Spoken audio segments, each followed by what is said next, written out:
Hi hello everyone, welcome to my channel. நம்ம இந்த வீடியோவில் என்ன பார்க்க போனா, நம்ம எல்லாருக்குமே மென்ஸ் கிரிக்கெட் டீமை பற்றி தெரியும், உமன்ஸ் கிரிக்கெட் டீமை பற்றி தெரியும். நம்மள எத்தனை பேருக்கு இங்கே மாற்றுத்திறனாளிகளும் கிரிக்கெட் டீம் இருக்குன்னு தெரியும்?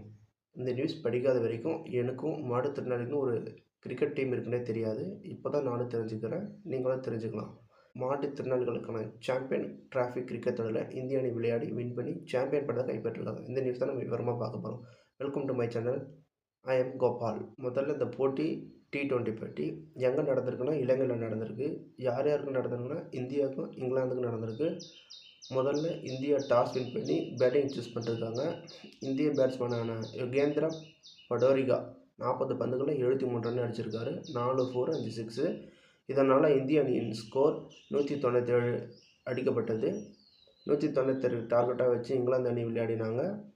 இந்திய அணியின் பவுலர் ராதிகா பிரசாத் அவர்கள் 3.2 ஓவர் போட்டு 19 ரன்கள் கொடுத்து 4 விக்கெட்டு கைப்பற்றிருக்காங்க. இந்திய அணியின் கேப்டன் விக்ராந்த் 2 விக்கெட்டும் ரவீந்திரா 2 விக்கெட்டும் எடுத்திருக்காங்க. இதனால் இங்கிலாந்து அணி 118 ரன்கள் மட்டுமே எடுத்து தோல்வியை சந்தித்தது. வெற்றி பெற்ற பின் பேசிய இந்திய அணியின் கேப்டன் விக்ராந்த், சாம்பியன் டிராஃபி தொடரை வெற்றி பெற்ற இந்த தருணம் மறக்க முடியாத தருணம் அப்படின்னு சொல்கிறாரு. இது என் வாழ்வில் மிகவும் பெருமை மிக்க தருணம் அப்படின்னு சொல்கிறாரு. அது மட்டும் இல்லாமல் இந்த தொடரை கைப்பற்றியதில் இந்தியாவுக்காக விளையாடிய அனைத்து வீரர்களும் சிறப்பான ஆட்டத்தை வெளிப்படுத்தினார்கள் அப்படின்னு சொல்கிறாரு. இந்திய கோப்பையை எங்களுக்கானது மட்டுமல்ல, இந்தியாவில் விளையாட ஆசைப்படும், இந்தியாவில் கிரிக்கெட் விளையாட ஆசைப்படும் ஒவ்வொரு இந்தியர்களின் ஆசைக்கான இந்த கோப்பையை சமர்ப்பிக்கிறோம் அப்படின்னு சொல்கிறாரு.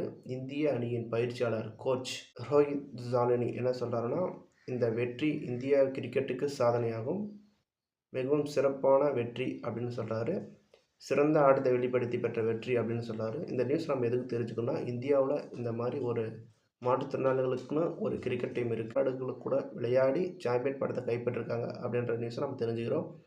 இந்தமாரி நாட்டு நடப்புகளை தெரிஞ்சுக்கணுன்னா உங்கள் ஸ்கூல் படிக்கிற பசங்களுக்கு, காலேஜ் படிக்கிற பசங்களுக்கு, முக்கியமாக காம்படிட்டிவ் எக்ஸாம் படிக்கிற பசங்களுக்கு இந்த சேனலை ஷேர் பண்ணுங்கள், சப்ஸ்கிரைப் பண்ணுங்கள், லைக் பண்ணுங்கள், கமெண்ட் பண்ணுங்கள். தேங்க்யூ ஃபார் வாட்சிங்.